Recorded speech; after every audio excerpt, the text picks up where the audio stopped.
Paano ba? Welcome sa ating kalusugan tips. 8 tips kung paano hindi magkatagyawat. Ready na ba kayo sa ating mga 8 tips? Tara, tutok na! Sa ating tip number 1, ugaliin bago matulog. Huwag kakalimutan ang tatlong simpleng steps. Cleanse, tone, and moisturize. Yan ang ating tip number 1. Kapag natutulog ka, naayos ang mga cells mo sa katawan. Kaya importante na malinis ang mga balat sa muka para maiwasan natin ang tagyawat. Maghilamos gamit ang mild soap. At least 30 segundo na i-massage sa muka. Huwag kalimutan banlawan ha. Susunod, gumamit ng toner based sa inyong pangangailangan. Huwag gagamit ng matapang na toner kung sensitibo ang iyong balat. Panghuli, gumamit ng moisturizer para hindi mag-dry ang iyong balat.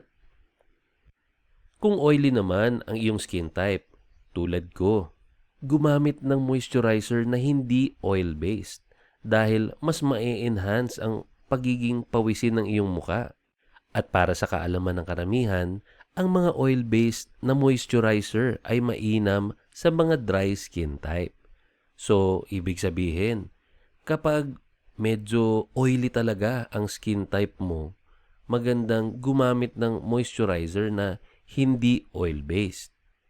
At para maiwasan din ang lalong pagdami ng tigyawat sa ating muka. Sa ating tip number 2, labahan ang mga tuwalyang ginagamit. Yes, ito ay kadalasang dahilan kung bakit nagkakaroon tayo ng mga tagyawat. Naiipon kasi sa mga tuwalyang ginagamit natin ang mga bakterya na kadalasang dahilan ng pagdami ng mga ito sa ating muka. Kaya minsan, kada maliligo ka, dapat i-check kung bago pa ba yung tuwalya o isang linggo na. Kasi baka lalong dumami ang tagyawat mo dahil sa tuwalyang gamit mo. Tulad nga ng sabi natin kanina, kailangan talagang siguraduhin na mapapalitan ang iyong tuwalya kada isang linggo. Kung kayang palitan ng tuwalya ng at least twice a week, mas mabuti para maiwasang dumami ang bakterya at malipat sa iyong muka. Kung gusto mo talagang maiwasan ang pagkakaroon ng tigyawat, proper hygiene lamang ang iyong kinakailangan. At para sa ating tip number 3, kumain ng masusustansyang pagkain. Ang mga tigyawat ay maiiwasan sa pagsunod sa pagkain ng masusustansyang pagkain. Hanggat maaari ay iwasan ang mga pagkain na mayaman sa carbohydrates, sugar, at dairy products. Gayun din, kumain ng mga prutas, gulay, at uminom din ng higit sa 8 basong tubig kada araw. Ito ay simpleng paraan upang maiwasan ang pagkakaroon ng mga tagyawat. Hindi naman kinakailangan na bumili ng mga mamahaling produkto, gumastos ng malaki para makapagpa-treatment sa muka. Para naman sa ating tip number 4, ice cubes. Yes, ang yelo ay kilalang lunas sa pamumula at pamamaga ng balat. Ito ay maaari ding gamitin na pang-alis ng pamamaga ng tagyawat. Ang yelo ay nakakatulong para ayusin ang sirkulasyon ng dugo sa apektadong bahagi ng balat. Pinapakipot din nito ang mga pores at inaalis ang mga langis at dumi na naiipon sa balat. Sa paggamit ng yelo para maalis ang tagyawat, pwede kang gumamit ng ice cube o crushed ice. Depende sa kung ano ang mas madali para sa inyo. Magbalot ng yelo sa kapirasong tela at ipatong ito sa balat na may pimple sa loob ng ilang sandali. Maghintay lang ng ilang minuto at ulit-ulitin muli ang proseso. Makikita mo na naalis ng yelo ang pamumula at pamamaga ng tagyawat. Para sa ating tip number 5, iwasang hawakan ang muka. Tip number 5, importanteng hindi mo madalas hawakan ang iyong muka. Bakit? Dahil ang iyong kamay ang isa sa pinakamaduming parte ng iyong katawan dahil marami itong hinahawakan sa isang buong araw. Kapag hinawak mo ito sa iyong muka ay magkakaroon ng pagkakalat ng bakterya na maaaring maging sanhi ng pagkakaroon ng tagyawat.